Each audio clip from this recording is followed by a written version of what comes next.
Okay. All right, so it should start recording now. Okay, you ready to go? Yeah. Hello, minions. Welcome back to Professor Uh, Awesome and the Minions of Doom. Oh, you want I to start don't over? I don't see the is recording. It tells me it's recording. Okay. Wait a second. Oh, it is up there. I was looking at the wrong place. Okay. Okay. Sorry. All right. That's fine. Okay. Start over again. All right, here we go. And here we go. Hello, minions. Welcome back to Professor Awesome and the Minions of Doom. I am Professor Awesome.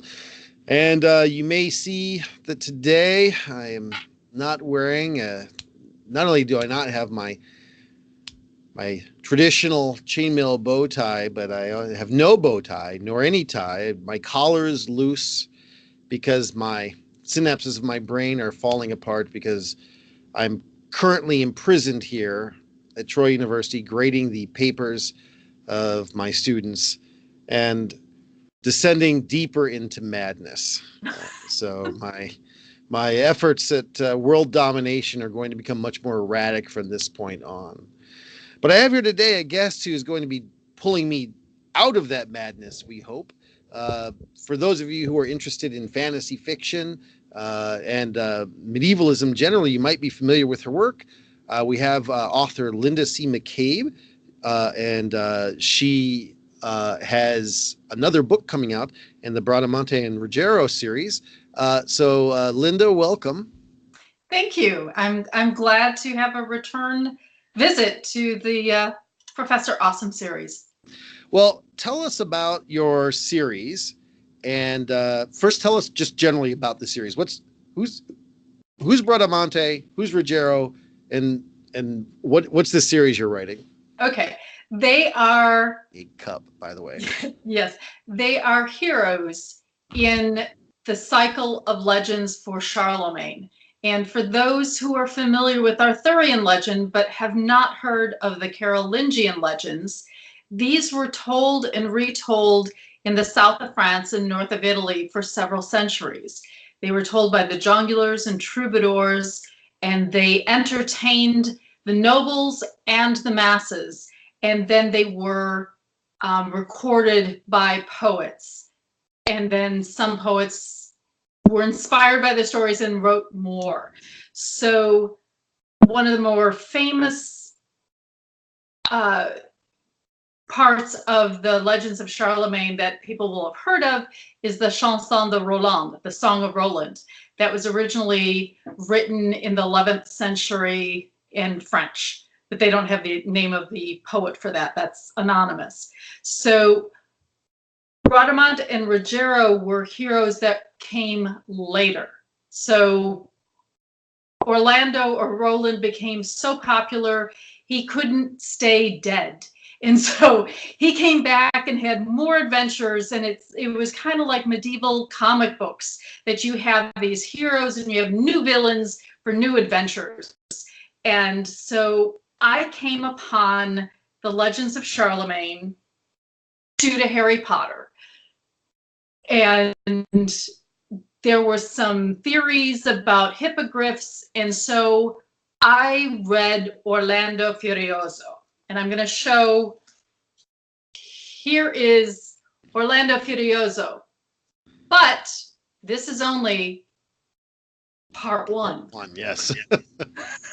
This is part two. So if you can see, it is epic. And you can also see there's little colored tabs because I use those to help me in doing my adaptation.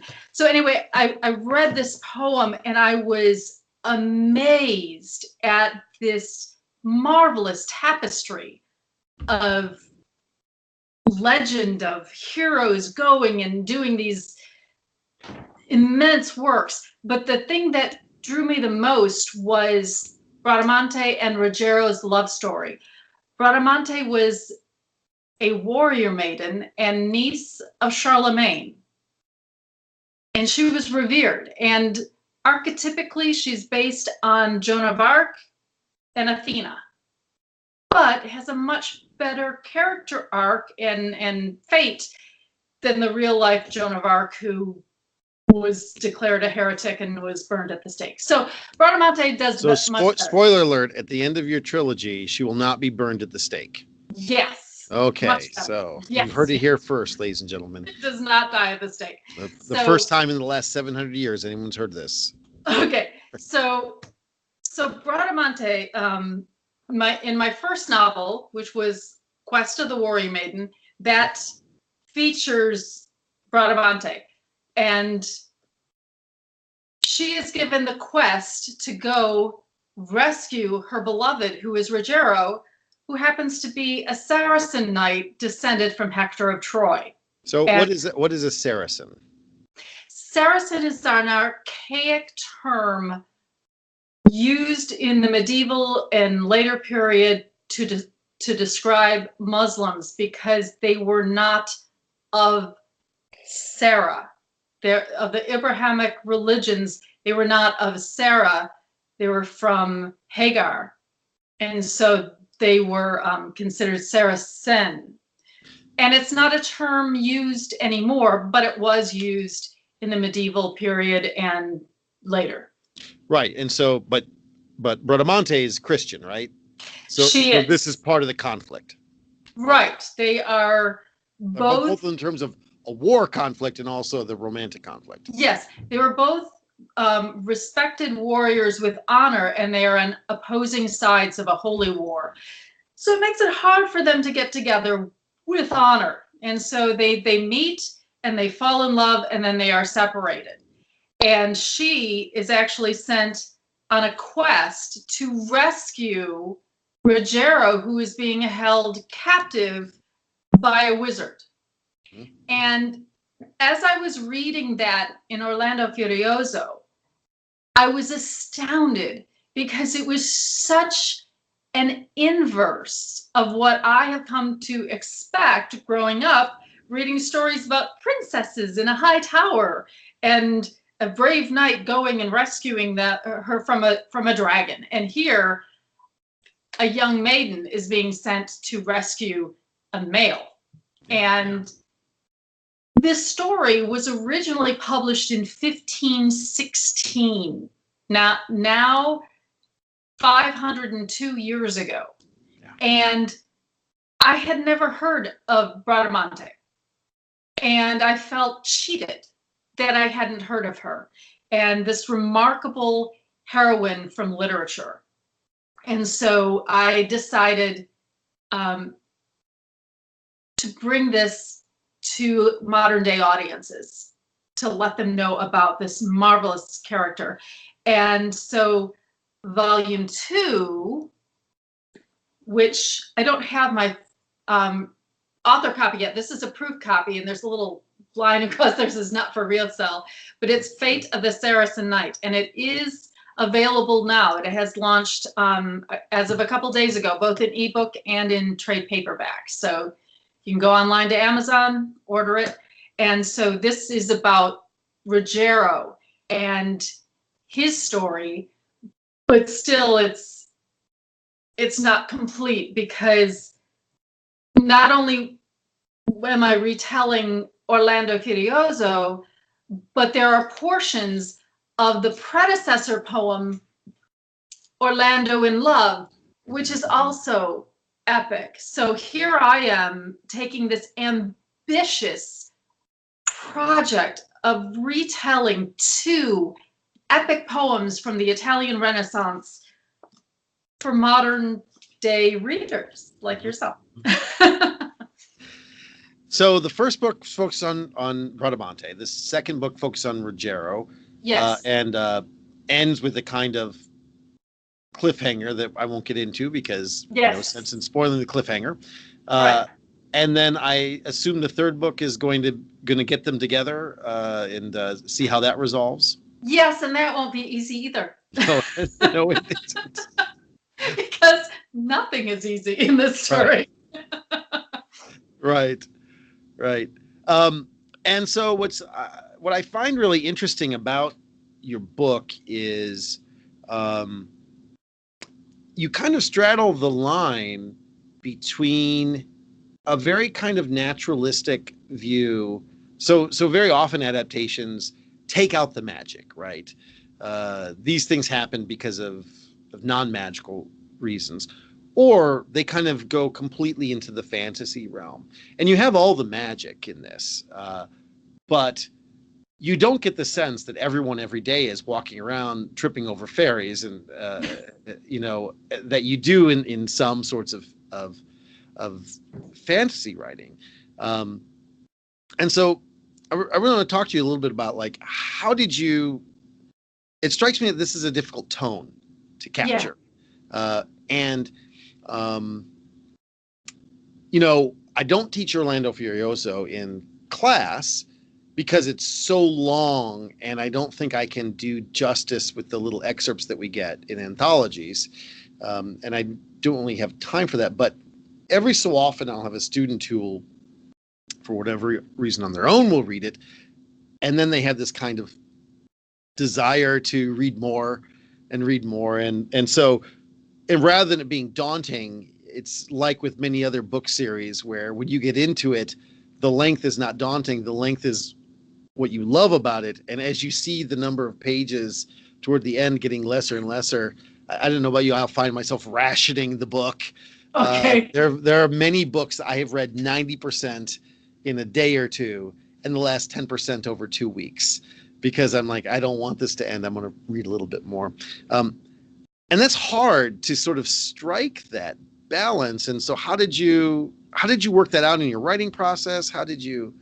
So when I first set out to write this, one, I want to tell people that these poems are so complicated. And the aspect that drew me the most was one subplot, which was the Bradamante and Ruggiero love story. And that doesn't start until book 3 in Orlando Innamorato. And that's where I started my story. So there are aspects of Boiardo's story that are referenced and are mentioned, but are not played out in mine. And so I thought naively when I started this that it would not take me as long as it had. And I, at one point, thought I could do it in one book. And that's as I was writing the first one and I saw the page count getting larger and larger, I was realizing this is going to be huge. And then the thought came to me, I don't have to do it all in one volume. I can do it in more. And at one point I thought 3 books. And then when I started to outline how I was going to set it out, I thought, maybe I can do it in 2, until I started writing the second volume. And I tend to write scenes until the drama plays out. And so in an outline, I know what I want to do in each chapter, but I don't know how long it's going to take.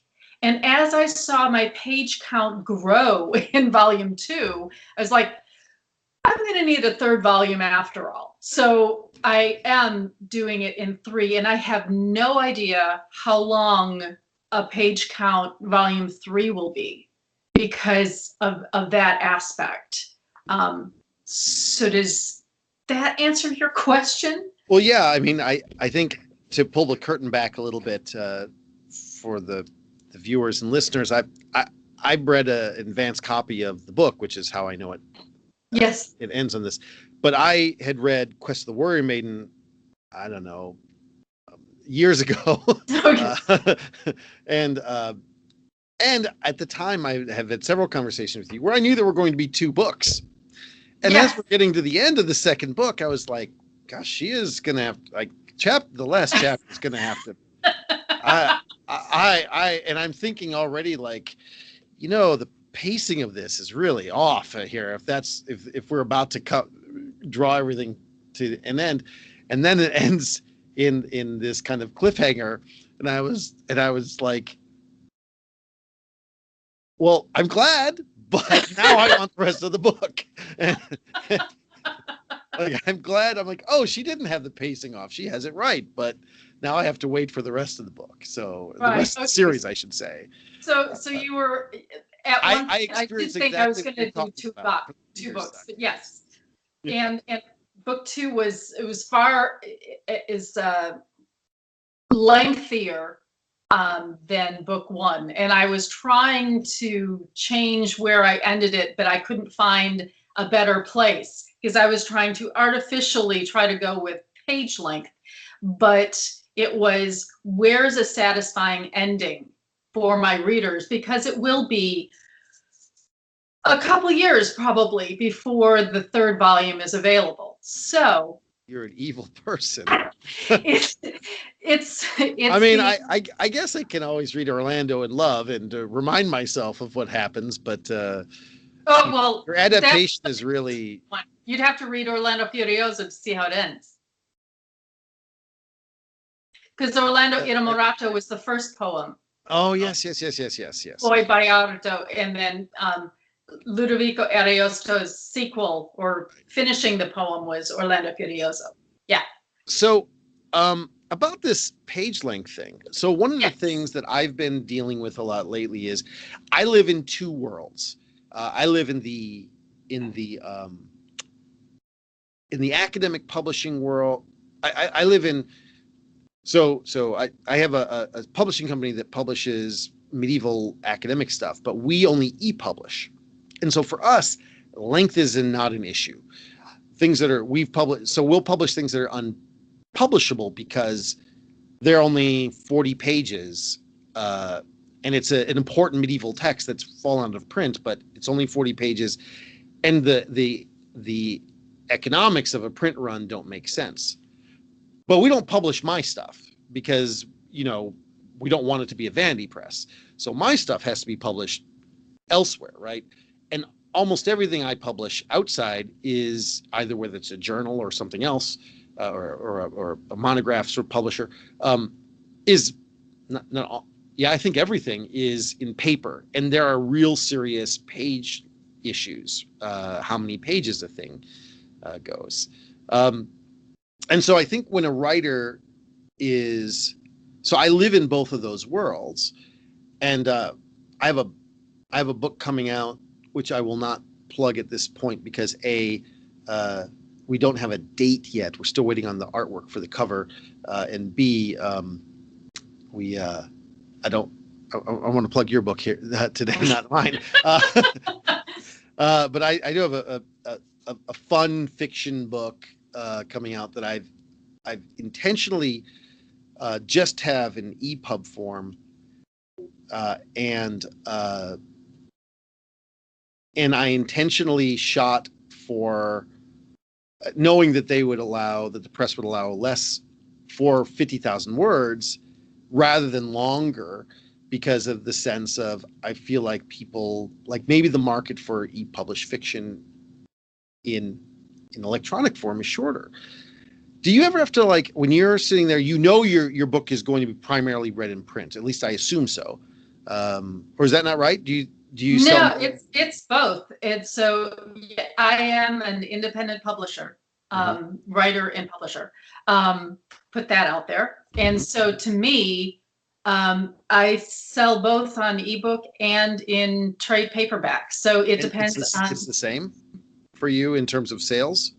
Um, Because I know we have a lot of listeners and Yeah. viewers who are interested in becoming writers themselves. Yes. And I think this part of the market is an important part for people to rethink about now.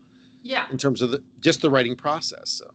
So I mean, I'm of a certain age, and many of my contemporaries are, where we still prefer to have a written book in our hands so we can touch it and feel it and such. So when I've gone to conferences and such, it is having the physical book there. So there is a lot of sales on that, but I still have a lot of sales on the ebook. So, many people like myself have overflowing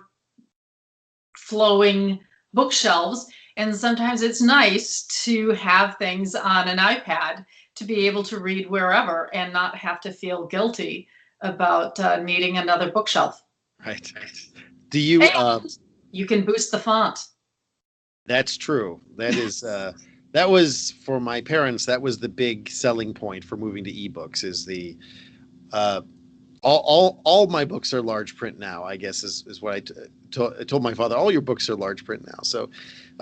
So when you're writing, do you give any thought to that, or you worry about that secondarily? Secondarily, the length. I mean, the manuscript for the second volume came in initially at 138,000 words, which was more than I wanted.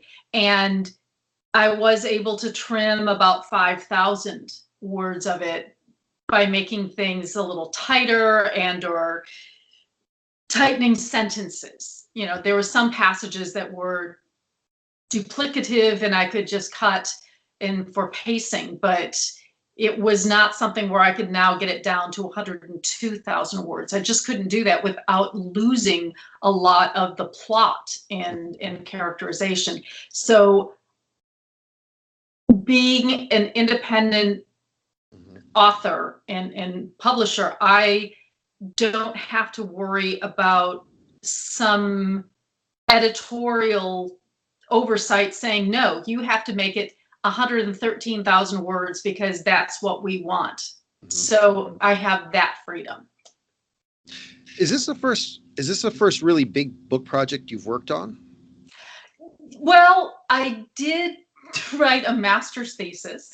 So that while that wasn't published further than just Sonoma State University and my graduate committee, that was a massive project.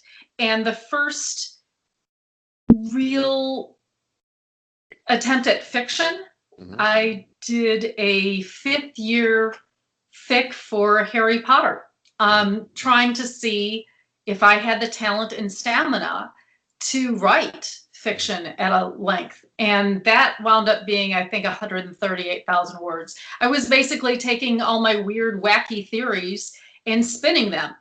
And I was using her, J.K. Rowling's world, but there were some places that I created, and I created a wizard funeral that I hadn't seen done before. So there, and I went into the Ministry of Magic, which hadn't been seen before because I wrote that before her 5th year fic came out.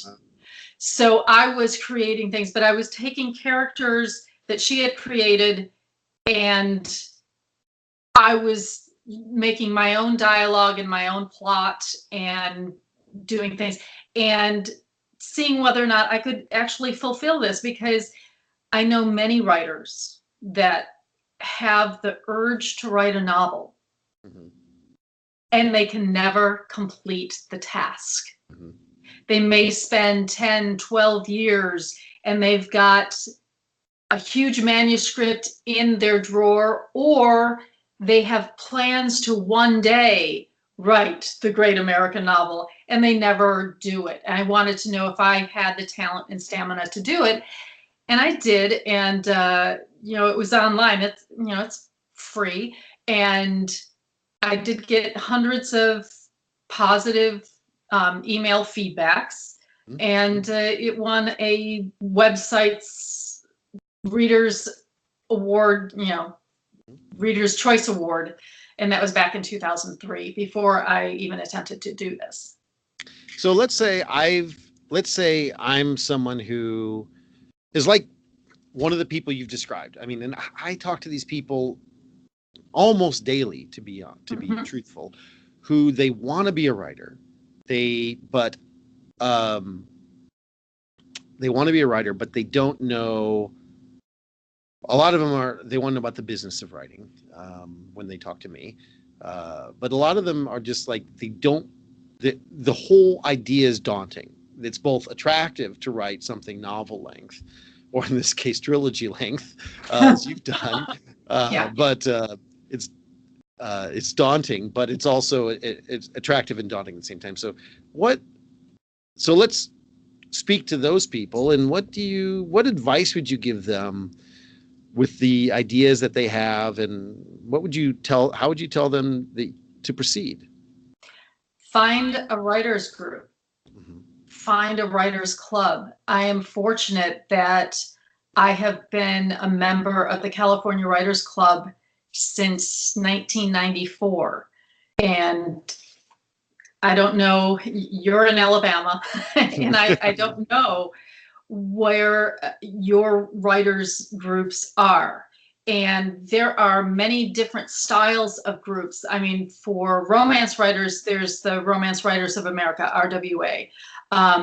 There's mystery writers groups, Sisters in Crime.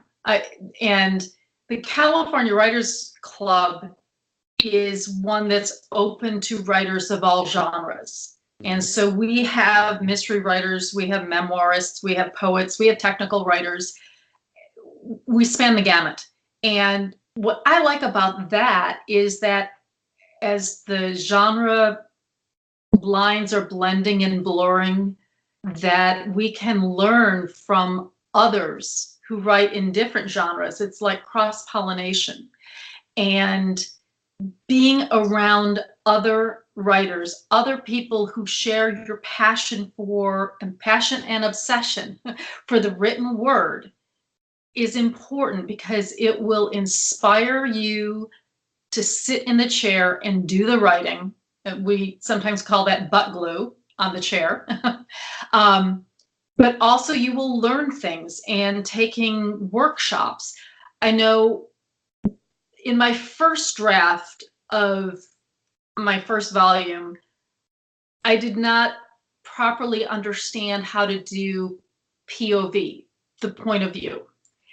Doing it third person, which is how I choose, and multiple characters having points of view, but making sure that you are staying within one person's head in a scene. And so you aren't going from one person to another, which is head hopping, and it's very easy to do. And I will see that in published fiction, even large publishing houses. Yes. So it's learning your craft, and learning from others and doing it. My biggest thing is getting to be with others who will be your mentors and help to guide you along with your craft, and going into critique groups with someone who has a little bit more experience than you, that will help to point out things such as POV and tense. And if you're writing in present tense or past tense, all these things. And another thing about POV, and this I've learned from a workshop that my club put on, is that if you are telling the story, even if it's first person or third person, you can't see yourself blushing unless you're looking in a mirror. So if your character is embarrassed and is blushing, they feel the heat of a blush in their cheeks, but they don't see it. And they also can't see their emerald green eyes sparkling either, which I've seen in published fiction. So let's back up Sure. a tick here to the. So I'm someone who really I'd love to be a writer, but you know I want to, and so I think I want to join a writers group, right? And as you know, like there's big ones and small ones, but maybe I want to be. I have ideas, but I literally don't have a single word on the page yet, or I've written a bunch of Gilmore Girls fanfic that I feel too embarrassed to show to these other writers. I'm afraid that like if I join a writers group, like they're writers. Some of them have been published. I have never published anything. And the things I've written have been kind of ephemeral, or what if I'm a complete newbie and I join a writers group, what can I expect to happen right away? Like what does that look like? Um, Going to your first writers meeting, and you may have a club or you may just have meetups, you'll probably be surprised if someone gives you feedback and it's not all positive. Because no one is going to win a Pulitzer Prize right out of the gates with their first draft. It's just not going to happen. I mean, Anne Lamott is a well-known writer, and she is famous for saying she never does anything but a shitty first draft. She's known for that. So try to find people who will give you constructive criticism that won't stifle your muse. Because if your muse is silenced, then you will stop writing. And so hold on. So would you say then, if I'm going to go to such a meeting, should I have something on the page, or can I go in and say, like, look, I want to write a book about blah, blah, blah, but I literally don't know how to start? Or is it really not useful to go to a writer's club until you've got something on the page? People start at different places. So you may just have a germ of an idea and not know how to outline it, how to plan, where to start your story. I mean, Anton Chekhov is famous for saying, throw out your first chapter. And if it's a short story, throw out your first page. And I'll tell you, I actually reflected on that for my first volume because I was starting it in the wrong place. Mm-hmm. And I kept thinking, if I could just get past this and get to that, and I'm like going, throw out my first chapter. So I did. I'm like, and I like this better. It's interesting. So, you may or may not be able to find someone to meet with in person, depending on where you are at. You may be in a rural area and there's no real writers groups around there. There is different online writers groups. I think it's Writers Cooler. I haven't been there in a couple of years. And there's Wattpad, which is also, that's a global thing where you can post your fiction online and get feedback. And there's also discussion boards on there so that you can ask questions of other writers depending on what genre you're writing. So you can try to get some feedback there. But I was saying is, like, try to find people that will be inspiring to you, because if you're in a critique group, it's all about chemistry. And I think it's more important to find someone who has good chemistry with you than to find someone who necessarily reads and writes your genre. It's good if they're in your genre, but sometimes you might find it better to have someone who has a fresh eye and isn't expecting the same tropes that you have been used to, that will allow you to get away with sins. So if you have someone who writes romance and all of a sudden they're reading mystery, they may not understand some of the things, but they can recognize whether or not a character is one-dimensional. Mm-hmm. So, yeah. And so, like, now let's say that I've just started to write. I've come into the writers group for the first time, and I've never written anything, or I have written some fan fiction, or I've written a lot of stuff, but it sits there on my hard drive, seen by no one, and I'm very embarrassed to show it to anyone. So I show up at a writers group meeting, and someone hands me a text and says, "Hey, please look at my latest chapter." I'm not a professional editor. I don't feel like I'm an expert. How should I approach looking at that? As a reader, because that's where you'd be coming from. And as a reader, is this something that you would want to read more of? Do you see problems with spelling, punctuation, grammar, syntax? And then later, you'll be looking at it as a writer. And one of the most important aspects of joining a critique group is that in reading other people's raw storyline that hasn't been published yet, you will see errors and weaknesses.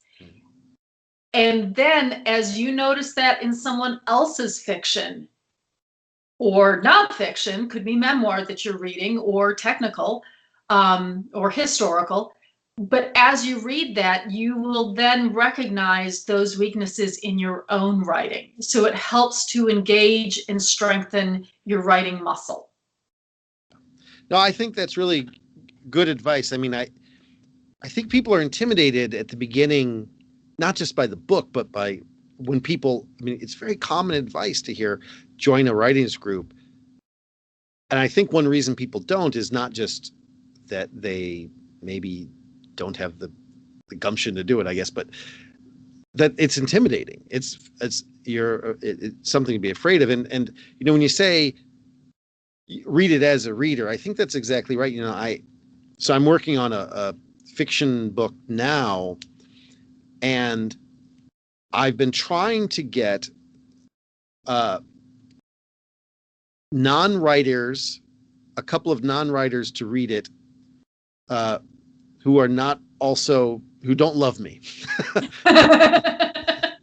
Because I have one really big question that I need answered. And the question is, should this be funny or not? Some chapters are funny, but then suddenly it'll be written funny. And then there's a couple chapters where something terrible happens and it's not funny. And the characters don't act like it's funny. And then later on, I'm feeling like, well, is this now starting to drag? And I need a basic question answered. And it's not one that I obviously, I mean, I'm an English professor. I know lots of professional editors, lots of publishers, lots of professional writers, you know, all sorts. I don't want to ask them.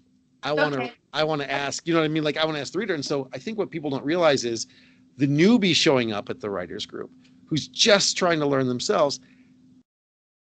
They have, you know, if I just show up for the first time, I have a real, I have a real serious and important thing to say, which just, I liked it or I didn't like it without training yet. And in part, as you become more experienced, you actually lose that point of it. You're now no longer able to see it from the perspective of someone who can't see what's going on in the engine beneath.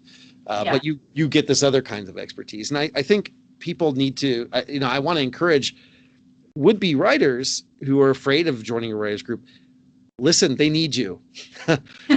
They need fresh blood because they need people who aren't experienced writers. So if you feel like you're not an experienced writer, good. You have something to say that they want to hear and they desperately need to hear. Yeah, I'm going to give you a recommendation for a book that I use to inspire my writing, and it is not intended for writers. It's called Audition. Everything an actor needs to know to get the part. Is written by Michael Shurtleff. He was a casting director for Godspell and Jesus Christ Superstar. He helped discover Barbra Streisand. And so he has 10 different guideposts for actors. And the reason why I find that book so inspiring is that there are anecdotes he uses throughout his book of taking actors who are struggling with a script that they're trying to portray on stage. And he is challenging them to find things in the script. And so to me, I look at it as a writer with an inverse. These are things you need to put into the script. And one of the things he said, and this to get back to what you're talking about on humor, he said there's a humor in every scene.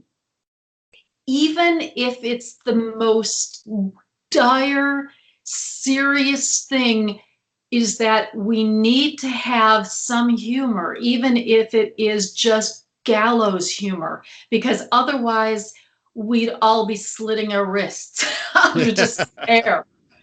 So he said, even Anton Chekhov, which is very dark, he said, even that has humor in every scene. It may be hard to find it, but it's there. And it may be that you're feeling that some of your scenes are a little too dark. So maybe you need to put some gray and little light in there of someone who is going to say something to lighten the mood. Yeah. Well, the previous book, again, that I'm trying not to plug, the previous book that is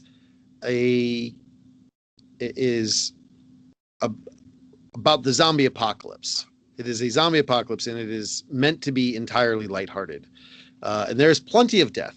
In fact, nearly every character in it dies. So at one point or another. And that's not, I don't think that's much of a spoiler when I say zombie apocalypse. So do they come back as zombies?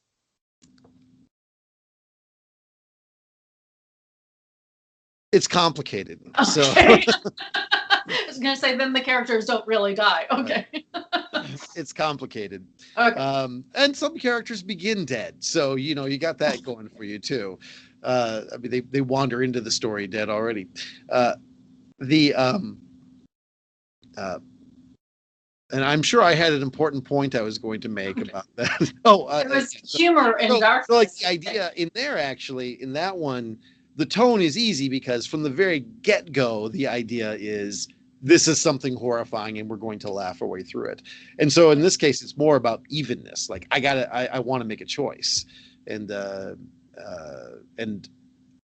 I think my choice will be because of my own personal absurdity, that it's going to have to be funny. I can't. But if I have enough people, non-writers read it who say like, I don't know, it just offended me that you would make a joke when this terrible thing happens.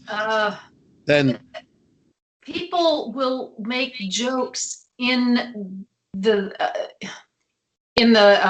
limousines going to a cemetery because you have to lighten the mood. Right. At some point, and they may not be ones where they're belly laughs, but they're ones where you have a little bit of a wry smile or a light chuckle, just because we're human and we have to. We need that. So, but your books, there is humor in them, but the general tone is serious. Or you don't think so?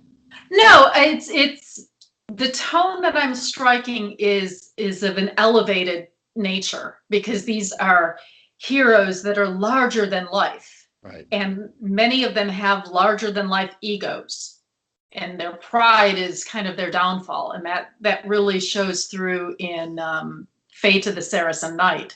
Yes. Where there are multiple warriors who want to fight each other to the death over a sword or a horse or just being disrespected.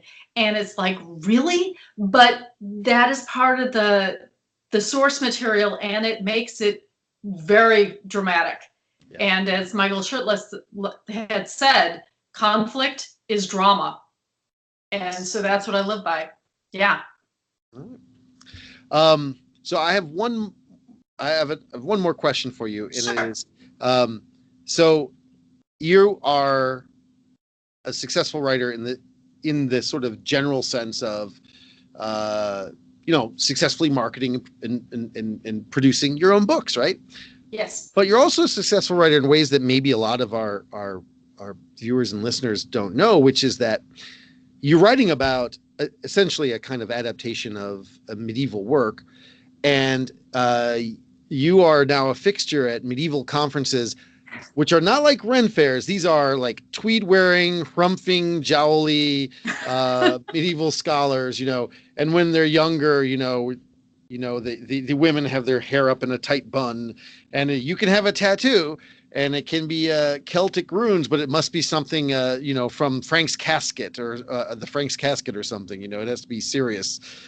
So we're talking hardcore scholarly types, and you're a fixture there. So how have you managed to thread the needle to produce something which is just such a rip-roaring good tale, so accessible, so present. I think it feels it feels as if like you sort of stroked your chin and thought, like, what are really pressing issues that people would like to see dealt with in these fiction nowadays? That, because it's very relevant and very present, and yet at the same time earn the admiration and praise of, tweed wearing, bow tie wearing old graybeards like me. Like, how have you managed to do that? Well, thank you. Fixture. I've been there twice, and I'm going to be back this May. Yes. With a paper called "To Die For," about Orlando Furioso and Orlando Innamorato, and the characters willing to kill themselves over these things. So, because I have a master's degree as a historian of science from Sonoma State University, when I embarked on this, I was not knowledgeable about the Middle Ages and the medieval period. And so one of the first things I did was immerse myself in reading as much as I could about Charlemagne and the Middle Ages, and did a lit survey, going to my library, learning things as much as I could. And for the drama part, because I had been in plays and had been an actor and had in high school been in forensics and did competitive public speaking, where I was taking books and or poems and then performing them in competition with others, I knew about drama. So to me, the chaff in these poems, I wanted to get rid of that, the boring stuff, and try to find that which was dramatic. And there are parts that were not as well, weren't satisfying to me. So if it wasn't satisfying to me, I wanted to make it so it would be. So then people like yourself reading it would find it satisfying. And so I had to supplement things. In fact, in the sequel, Fate of the Saracen Knight, there's a part where a character goes to the underworld, and then he goes to terrestrial paradise, and iconically to the moon and back.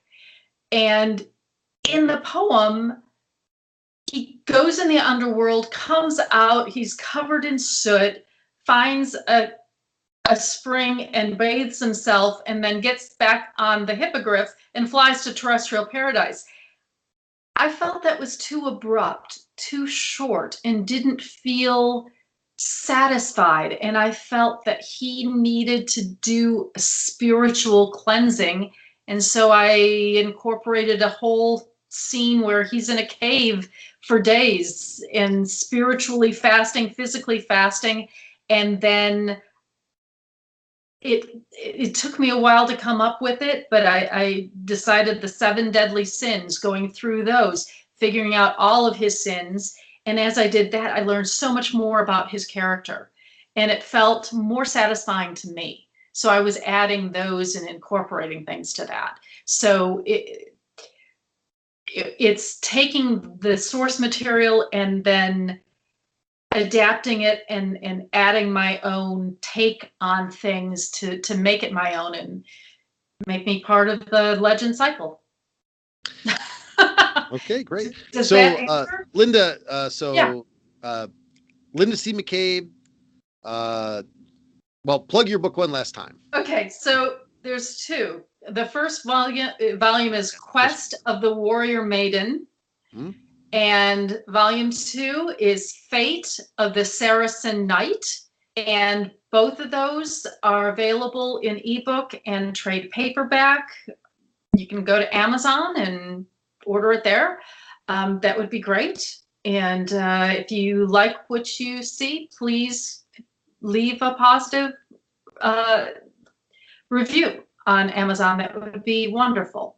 And since this is the month of gift giving, uh, and it is the launch of Volume 2, they are on sale for the month of December, and the prices will go up in January. Okay, great. Yeah. Thank you. Thank you so much for your time and for your encouragement for, beginning writers. Yes. I think you're a great model for them. Thank you. And thank you for having me back and for doing this interview. I really appreciate it. You're welcome. Well, minions, that's all for today. And remember, if you like hippogriffs, you will like Quest of the Warrior Maiden and Fate of the Saracen Knight. Goodbye.